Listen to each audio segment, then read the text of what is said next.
Hello everyone, welcome back to my channel. तो आज जो मैं एनालिसिस करेंगे मॉक नंबर 9 की SBI PO के प्रीलिम्स की गाइडली का मॉक टेस्ट है।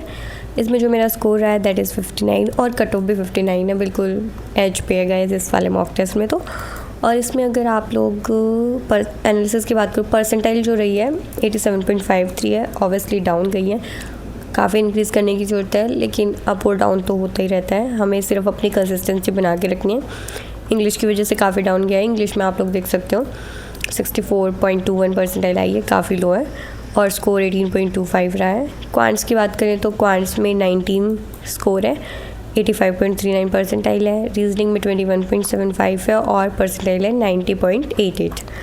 ठीक है, अगर हम देखें कहाँ गलतियाँ करी हैं, क्या कुछ हुआ है, तो इंग्लिश में काफ़ी रॉन्ग हुए हैं, 2 2 4 2 6 7 क्वेश्चन रॉन्ग हुए हैं और कुछ अटैम्प्ट भी मैंने कम ही किए थे। एक जो है इसमें पैराजम्पल आ रखा था, वो मैंने पूरा स्किप कर दिया था क्योंकि मुझे डाउट हो रहा था, तो मैंने सोचा गलत होने से बेटर है मैं स्किप कर दूं, तो इसलिए मैंने इसको स्किप कर दिया था, इसलिए क्वेश्चन इसमें कम अटैम्प्ट हो पाए।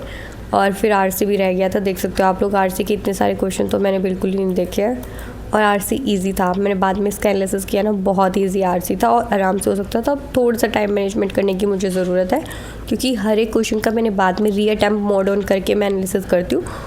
इंग्लिश का तो स्पेशली जो क्वेश्चन बच जाते हैं उनको सॉल्व करने के लिए, या फिर क्वांट्स के भी जो अर्थमेटिक के क्वेश्चन में छोड़ देती हूँ, तो री अटैम्प्ट मोड ऑन करके मैं उसको खुद सॉल्व करती हूँ, उसके बाद फिर मार्क करती हूँ जो मेरा आंसर निकला है। तो मतलब सारे के सारे सही आए थे इस आरसी के मेरे आंसर, तो इसलिए बोल रही हूँ मुझे थोड़ा सा टाइम मैनेजमेंट करने की ज़रूरत है।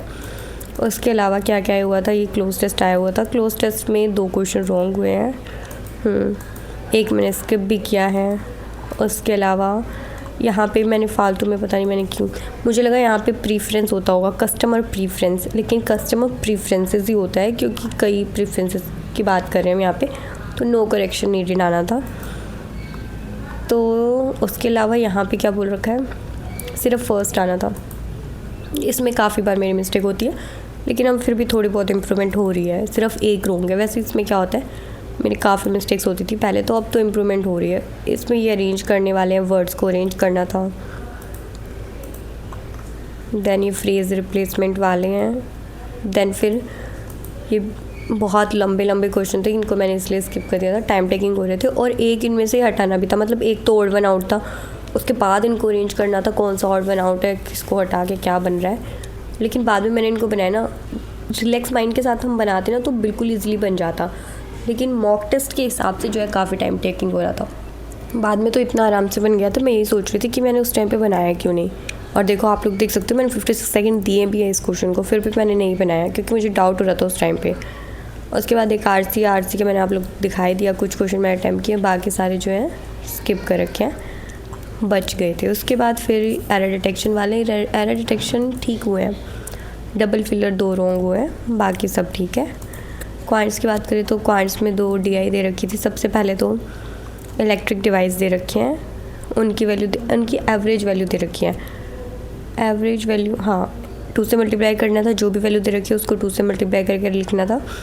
उसके बाद नंबर ऑफ वायरलेस कीबोर्ड दे रखे हैं, फिर जो बच जाएंगे उसमें से माइनस करके वायरलेस माउस निकल जाएंगे, उस हिसाब से हमें लिखना था डाटा, फिर इजीली क्वेश्चन सॉल्व हो जाते हैं। उसके बाद total number of pens manufactured, pen कितने बने ये दे रखा है, और पेन की परसेंटेज दे रखी है, मतलब ये जो वैल्यू है उसकी परसेंटेज इतनी है, तो बाकी की जो पेन के अलावा जो बच गए अनसोल्ड पेन, इधर मैन्युफैक्चर दे रखा है, इधर अनसोल्ड दे रखा है, सॉरी गाइस, ये जो है टोटल पेन्स है जितने बनाए हैं, उसके अलावा यहाँ पे अनसोल्ड की परसेंटेज दे रखी है, तो जितने बच गए वो सोल्ड वाले होंगे, तो रेशो निकाल लेंगे, रेशो के हिसाब से रेशो को प्लस करके टोटल से डिवाइड करेंगे तो दोनों की वैल्यू आ जाएगी, सोल्ड कितने हुए अनसोल्ड कितने रह गए, निकल के ईजिली हमारे सारे क्वेश्चन सॉल्व हो जाते हैं। फिर एक ये वाला क्वेश्चन, इसमें क्या था, 3 शॉप दे रखी हैं, 3 शॉपकीपर हैं और वो बेच रहे हैं मिल्क और वाटर।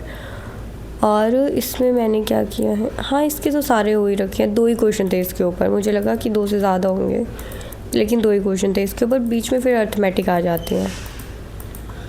फिर अर्थमेटिक के भी मैंने 2-3 क्वेश्चन अटैम्प्ट किए हैं, जितना टाइम बचा था उस हिसाब से।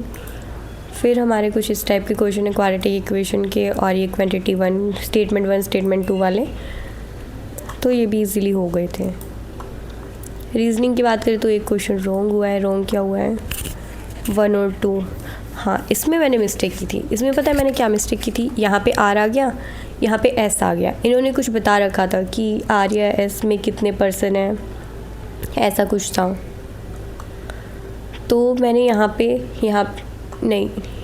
पे बोल रखा है W 4 बॉक्सेस नीचे आर से, तो यहाँ पे मैंने W की जगह भी आर ही लिख दिया था। मतलब यहाँ पे तो आर लिखा ही हुआ, यहाँ पे भी मैंने आर लिख दिया। मैंने बाद में ध्यान दिया, जब तक मैं ये 2-3 क्वेश्चन इसके सॉल्व कर चुकी थी, मैंने बाद में ध्यान दिया कि मैंने आर 2 बार लिख दिया है, तो फिर इसलिए मेरी मिस्टेक हुई थी। उस टाइम पे मैंने सीरीज़ में इसको लगाया तो फिर वैल्यू मेरी 2 निकल आई थी, तो इसलिए रॉन्ग हुआ है। अदरवाइज़ ये पूरा सही बना था। फिर मैं थर्ड क्वेश्चन में जैसे पूछी थी मैंने ध्यान दे दिया था, तो इसलिए बाकी के कोई क्वेश्चन रॉन्ग नहीं हुए, अदरवाइज़ और भी रॉन्ग हो सकते थे। तो थोड़ा सा ध्यान दे के क्वेश्चन सॉल्व करने होते हैं। उसके बाद हमारी दे रखी है चाइनीज़ कोडिंग जैसे नॉर्मल आती है, बन गई थी इजीली। उसके बाद फिर एक इस टाइप का क्वेश्चन था, ये लीनियर रो में कुछ पर्सन बैठे हैं 7 पर्सन, उनको अरेंज करके बताना था कि लास्ट में हमारा डी के 4th लेफ्ट में कौन आ रहा है, तो निकल गया था वो।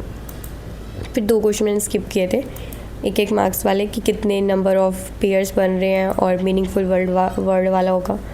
नहीं, मीनिंगफुल वर्ड नहीं बनाना था, इसमें काफ़ी चीज़ें करा रहे थे ये, कि जो भी लेटर्स हैं उसके सक्सीडिंग लेटर लिखो, उसके बाद जितने भी कॉन्सोनेंट हैं जिसके जस्ट बाद वोवल आ रहा है उनको हटा दो, उसके बाद फिर अल्फ़ाबेटिक ऑर्डर में लगाओ, फिर दोनों एंड से थर्ड पे कौन आ रहा है ये पूछ रखा था। तो काफ़ी लेंथी प्रोसेस हो जाता है, इसलिए मैंने इसको स्किप कर दिया था। फिर एक हमारा ये भी बचा हुआ है, ये वाली पज़ल। इसमें क्या था, 6 पर्सन है, 3 तो ट्रायंगल में बैठे हैं, मतलब 3 तो ट्रायंगल के कॉर्नर्स पे बैठे हैं और 3 मिडिल में बैठे हैं। इस क्वेश्चन को मैंने स्किप करके ये वाला क्वेश्चन किया था, मुझे अच्छे से याद है, और ये इजीली बन गया था। और देख सकते हो आप 1 मिनट 46 सेकंड में बन गया था। इसमें मैं टाइम लगाती ना 3-4 मिनट में जाके ये बनता, 3 मिनट तो कम से कम इसको लगती, क्योंकि ये अच्छा खासा क्वेश्चन था, इसलिए मैंने इसको स्किप करके मैंने दूसरा क्वेश्चन अटैम्प्ट किया था। और ये वाला क्वेश्चन मैंने बाद में तो सॉल्व कर लिया था, मतलब बन तो गया था, बट टाइम टेकिंग था, वही बात है। उसके बाद बात करें तो 8 पर्सन दे रखा है, स्क्वायर में बैठे हैं, 4 मिडल में, 4 कॉर्नर में, इस तरीके से। और वेरिएबल इसमें नहीं था, वैसे इनर आउट की वजह से काफ़ी पजलिंग हो जाता है। उसके अलावा बात करें तो 7 पर्सन हैं और अलग अलग मंथ्स में मंथ दे रखे हैं, हर एक के पास अलग अलग कोई भी ड्राइंग टूल है, डिफरेंट टूल्स है ड्राइंग करने के लिए, तो उस हिसाब से इसको अरेंज करना था। वेरिएबल वाला क्वेश्चन था, तो ये भी ईजीली हो जाता। तो ठीक है गाइज़, हमने एनालिसिस कर लिया है, क्या कुछ स्कोर रहा है, क्या कुछ एनालिसिस रहा है, क्या परसेंटाइल रही है हमारी सेक्शन वाइज, क्या ओवरऑल रही है। तो ठीक है, आप लोगों ने देख लिया है क्या कुछ स्कोर रहा है। आप लोगों ने भी अगर ये वाला मॉक टेस्ट लगाया तो आप ज़रूर कमेंट सेक्शन में बताना आपकी स्कोर क्या है, आपका परसेंटाइल क्या है। और अगर आपको कोई भी डाउट हो SBI PO से रिलेटेड, IBPS PO से रिलेटेड, या फिर किसी भी चीज़ से रिलेटेड, बैंकिंग एग्ज़ाम्स या इंश्योरेंस एग्ज़ाम से, तो आप लोग कमेंट सेक्शन में कमेंट करके पूछ सकते हो। और अच्छे से आप लोग अपनी तैयारी करते रहो guys. All the very best guys for your upcoming exams.